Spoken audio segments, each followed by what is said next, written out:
Sekarang kamu bisa memunculkan pop-up Windows dengan mengklik tombol Home dan kamu bisa melakukan multitasking sambil menonton video analisa pagi tanpa berlangganan YouTube Premium. Hai semuanya, gimana kabar kalian? Semoga selalu dalam keadaan baik. Jadi welcome back again di Andai Stone Channel, dan ini adalah segmen analisa pagi, segmen di mana kita akan mengulas untuk update news dan juga pergerakan dari market, khususnya market dari Bitcoin. Hari ini kita berada di tanggal 2 Januari 2025. Kondisi dari altcoin mulai positif ya, terutama dari project yang didominasi oleh meme token dan juga AI agent, di mana ada kenaikan yang lebih impulsif dibandingkan dengan project altcoin di sektor yang lain. Kemudian beberapa sektor koin lawas atau koin-koin purba juga udah mulai rally.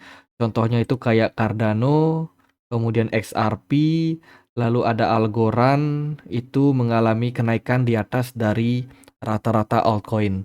Jadi kongret yang memang sudah sempat melakukan akumulasi di perdagangan kemarin. Teman-teman, hari ini kita akan mulai dulu dari beberapa sentimen ya, dari makroekonomi. Kemarin tidak terlalu ada sentimen yang gimana-gimana karena tanggal merah. Kemudian hari ini kita akan dapat beberapa sentimen penting dari pasar. China akan merilis data manufacturing PMI. Data ini akan berpengaruh tentang gimana kondisi dari manufacture ya, perpabrikan dan juga ya semacam itulah, teman-teman. Kemudian dari Eropa akan ada rilis data M3 Smart Money Supply ya, money supply. Ini akan sangat penting untuk kita lihat gimana peredaran uang di Uni Eropa sana. Karena kalau kita lihat dari data Amerika, money supply-nya justru malah turun. Kemudian dari data yang lain adalah mortgage market index dari Amerika Serikat, nggak terlalu gimana-gimana. Initial jobless claim, ini data yang sangat penting, jam 8:30 malam nanti untuk Amerika Serikat, berpotensi untuk membuat volatil untuk market. Jadi market akan mulai rame lagi ya di perdagangan hari ini, hari Kamis, mungkin sampai besok hari Jumat. Ya semoga aja market dikasih recover dulu setelah ada beberapa rilis data yang mungkin akan positif untuk pasar. Tuh, jadi harapannya seperti itu. Sedikit melihat progres dari Bitcoin halving, saat ini sudah menyelesaikan fase yang ke-17%. Artinya setelah fase halving terakhir pada Bitcoin, ya kan, Bitcoin menjelang halving berikutnya itu progresnya itu sekitar 17%. Jadi kita masih ada sekitar 9 berapa nih? 83% lagi menuju halving berikutnya pada Bitcoin. Jadi bisa dibilang fase ini mestinya kita akan mengarah ke kenaikan all time high ya yang baru untuk Bitcoin jika dilihat dari riwayat sebelumnya. Tuh, setelah Bitcoin menembus orange range ini ya, range yang berwarna oranye ini, itu kecenderungannya pergerakan Bitcoin akan mengarah ke fase all time high yang baru. Jadi ini adalah sebuah progres yang tentu saja masih mengarahkan kita kepada tren kenaikan itu. Nah, menyikapi kondisi dari altcoin yang memang masih lesu sampai perdagangan hari ini, kita masih punya harapan sih sampai nanti di mungkin kuartal terakhir 2025 ini melihat seperti apa altcoin. Apakah alt season akan terjadi? Cuma akan bisa ditentukan sampai akhir tahun 2025 ini. Jadi masih punya waktu ya 300 tahun, 300 hari lagi itu, teman-teman. Ya, itu dari sentimen pasar. Oke ya, sebelum kita lanjut, aku mau informasikan dulu ya, Get.io lagi bagiin merchandise eksklusif untuk GT holder. Campaign ini akan berakhir sampai 8 hari ke depan. Jadi buat teman-teman yang sudah punya GT token, yang sudah hold, teman-teman jangan lupa untuk klik daftar di sini. Kemudian teman-teman wajib untuk hold ya minimal 100 GT token dan juga join di komunitas GT holder community di Telegram group. Itu hadiahnya nanti akan berupa t-shirt dan juga ada jeans atau trouser. Kemudian ada juga hadiah kayak pin gitu yang bisa teman-teman menangin. Ya, ini hadiahnya akan dikirimkan 15 hari. Oh, sorry. Merchandise ini akan di-deliver 60 hari.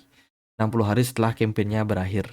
Tuh, jadi buat yang tertarik bisa langsung join ya. Nanti linknya aku sertakan di kolom deskripsi. Jangan lupa juga kalau teman-teman hold GT token akan ada kesempatan untuk teman-teman mendapatkan airdrop token eksklusif di Get.io. Caranya klaim, tinggal klik klaim semua ya.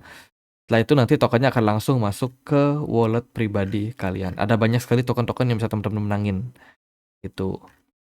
Juga jangan lupa dicek ya di menu startup mining. Di sini ada token-token yang bisa teman-teman klaim kalau teman-teman melakukan staking di beberapa aset tertentu. Kayak GT, kayak Bitcoin, ataupun USDT dan juga Ethereum. Teman-teman berpeluang untuk dapatin rewardnya. Di sini ada banyak token yang bisa teman-teman staking gitu. Ya, itu aja. Next kita akan lihat MicroStrategy itu melakukan distribusi atau perpindahan aset berupa Bitcoin sekitar berapa nih, di total itu ada di 8 ribuan ya, 8 sampai 9 ribu Bitcoin ditransfer ke sebuah wallet pribadi dari MicroStrategy. Aku nggak tahu ini tujuannya untuk apa, apakah disimpan di cold wallet atau dibagikan sebagai dana hibah atau apa, transaksi pembayaran mungkin ya itu. Tapi yang pasti MicroStrategy kemarin memindahkan aset mereka. Ya, padahal 24 jam terakhir sebelumnya dikonfirmasi nih MicroStrategy beli Bitcoin lewat Coinbase. Tapi entah kenapa dia ada pindahin dana lagi gitu. Apakah dia pindahin ke cold wallet? Ya mungkin aja. Kalau dari ETF, ETF kemarin positif untuk Ethereum ETF. Sementara Bitcoinnya justru mendapatkan outflow yang lumayan signifikan. Ini ya sentimen negatif ya untuk ETF spot Bitcoin. Impact-nya sih kepada penurunan dari BTC Dominance. Kemarin BTC Dominance turun sekitar 1,76%. Ya, Ethereum agak sedikit menguat. Ya, agak sedikit ya, nggak signifikan banget gitu. Kemudian dari berita ada Surya ya, Surya itu kabarnya berencana untuk melegalkan Bitcoin untuk recover ekonomi mereka lebih cepat. Surya tahu di mana saat ini mereka lagi dalam kondisi yang butuh banyak duit ya setelah perang ya kan, perang. Terus juga mereka kayaknya pengen recover nih dan melihat kondisi dari perekonomian yang anak-anak muda banyak yang membicarakan tentang Bitcoin, banyak yang trading Bitcoin. Oh ya udah kita regulasi aja Bitcoin ini. Jadi kurang lebih seperti itu, memanfaatkan momentum ya. Bisa jadi good point untuk akumulasi Bitcoin ke depan. Kemudian sektor paling cuan di tahun 2025 itu diprediksi jatuh pada sentimen decentralized science atau DeSci ya. Sentimen dari proyek-proyek decentralized science itu memang cukup rame diperbincangkan dan memungkinkan untuk kembali ya positif di tahun 2025 ini. Sementara sektor-sektor yang lain kayak AI juga menjadi sektor yang paling diminati oleh pasar. Selain itu juga ada sektor meme token. Ada juga nih sektor bernama TEE yang juga mengalami growth lumayan bagus. Selain itu juga ada SVM dan juga chain abstraction. Itu adalah narasi-narasi yang cukup cuan di tahun 2024 dan kemungkinan akan lanjut lagi di 2025 nanti. Ini ada daftar juga beberapa konglomerat, beberapa orang terkaya di dunia yang tercatat memiliki Bitcoin. Elon Musk nomor 1 dengan kepemilikan Bitcoin sekitar 442 apa nih billion berupa Bitcoin. Ya, ini didapat dari harta kekayaannya lewat kepemilikan Tesla, SpaceX dan juga Twitter berupa aset Bitcoin. Mark Zuckerberg berada di peringkat kedua, punya sekitar 209 miliar US dollar berupa Bitcoin lewat Facebook. Ya, sisanya ada Larry Ellison dari Oracle, terus ada Michael Dell, ada Carla Slim, ada Gautam Adani, konglomerat dari India, terus juga ada Thomas Peter Fly, Changpeng Zhao dari Binance, kemudian Ken Griffin dari Citadel, dan lain sebagainya. Jadi kalau kita lihat dari sini, ya orang-orang terkaya, bilioner itu banyak yang sudah memiliki Bitcoin. Tuh, jadi teman-teman udah punya Bitcoin atau belum? Oke, berita yang lain datang dari China's Forex ya, China's New Forex Rule.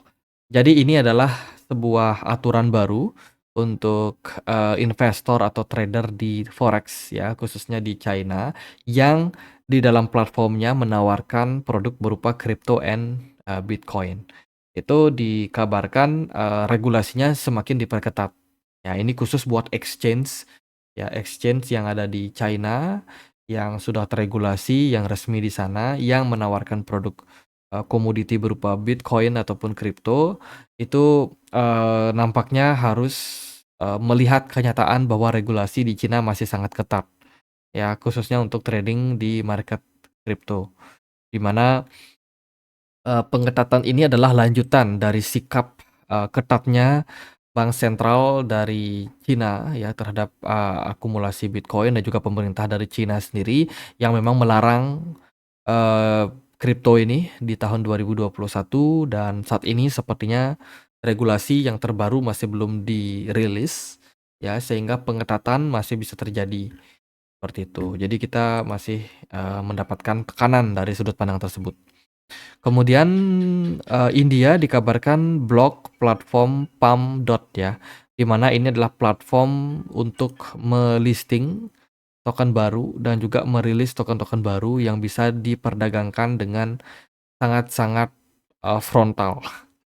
Kemarin Kikeus ya, ini ya kalau teman-teman ngikutin video kemarin, Elon Musk itu kan ganti foto mereka ya kan, itu ternyata tokennya udah rally sangat signifikan dan token tersebut bisa diperdagangkan di platform ini, di Pump.fun. Teman-teman bisa trading di sini, bisa spekulasi, bisa judi, ya terserah bisa apa. Tapi India udah melarang ya, udah dilarang sehingga bisa membatasi warga India untuk terjun di platform ini untuk mengatasi resiko sebenarnya.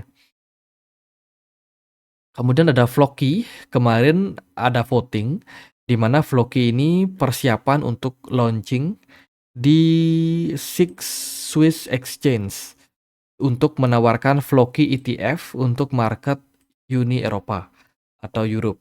Ini merupakan sebuah berita yang bagus di mana salah satu project ya meme token Floki Inu bakalan listing di Swiss Exchange, SIX Swiss Exchange, di mana produk yang ditawarkan adalah Floki ETF.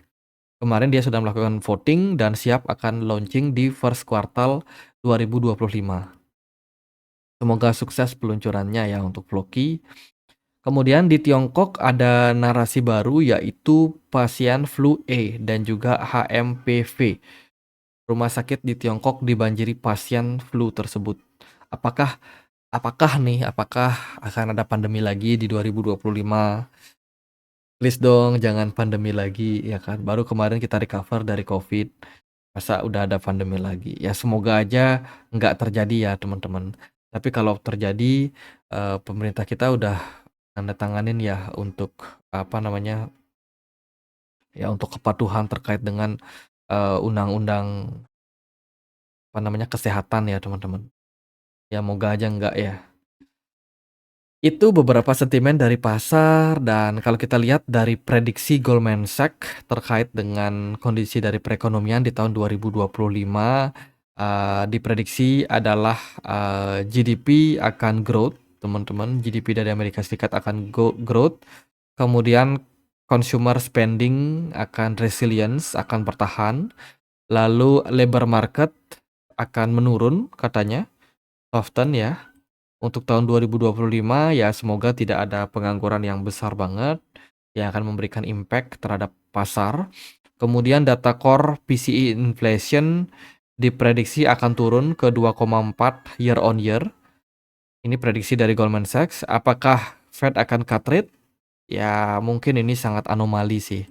Dan kemungkinan cut rate dari The Fed itu baru akan terjadi setelah lewat bulan Maret sampai September.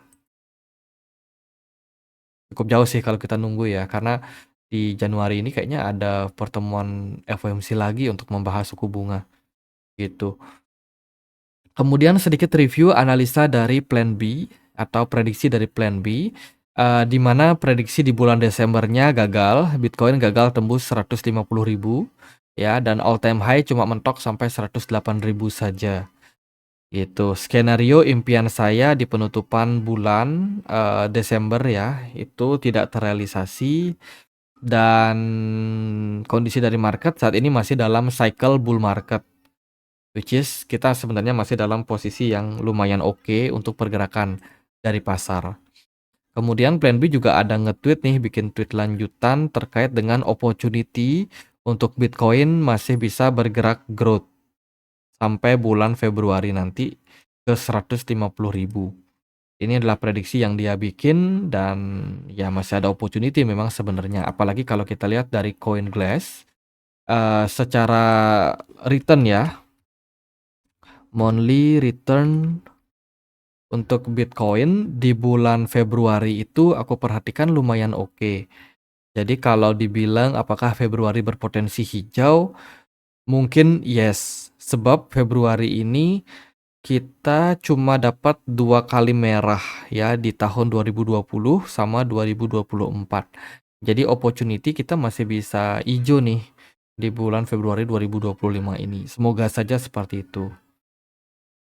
Jadi masih cukup realistis ya. Oke, good point. Ada kejujuran di sana. Kemudian Glassnode juga merilis tentang data terkait dengan beberapa level yang bisa teman-teman pertimbangkan. Glassnode melihat bahwa pasokan distribusi Bitcoin kuat itu ada di level sekitar 103.000 sampai dengan 88.000, di mana di level-level tersebut berpotensi akan ada selling pressure. Skenario andai kata Bitcoin jebol dari level 98.000, itu berpotensi nih mengarahkan Bitcoin turun ke level yang lebih dalam, karena di sana ditulis ada air gap ya di kisaran level 70.000 sampai 88.000-an something. Di sana ada kayak level kosong gitu, dimana waktu Bitcoin pump ya di level tersebut banyak transaksi yang masih belum tereksekusi. Itu jadi andai kata kalau Bitcoin turunnya sampai 88.000 something, maka akan berpotensi membawa Bitcoin mengarah turun bahkan sampai 70.000-an. Itu skenario teman-teman, bukan berarti prediksinya Bitcoin mengarah ke level tersebut. Tapi andai kata Bitcoinnya drop dari 88.000. Kalau dari saya sendiri melihat pergerakan dari Bitcoin overall bagus. Kita lihat di weekly time frame memang negatif ya untuk Bitcoin, closingnya jelek. Kemudian dari monthly time frame juga kita sudah sampaikan kemarin, di mana Bitcoin ini membentuk shooting star pattern di monthly. Kalau teman-teman cek shooting star pattern candlestick ya. Nah, ini seringkali merupakan sebuah pola yang muncul di puncak dari harga. Ya, itu dia closingnya seperti itu kemarin. Tapi yang namanya shooting star ini butuh dikonfirmasi oleh satu candle merah selanjutnya.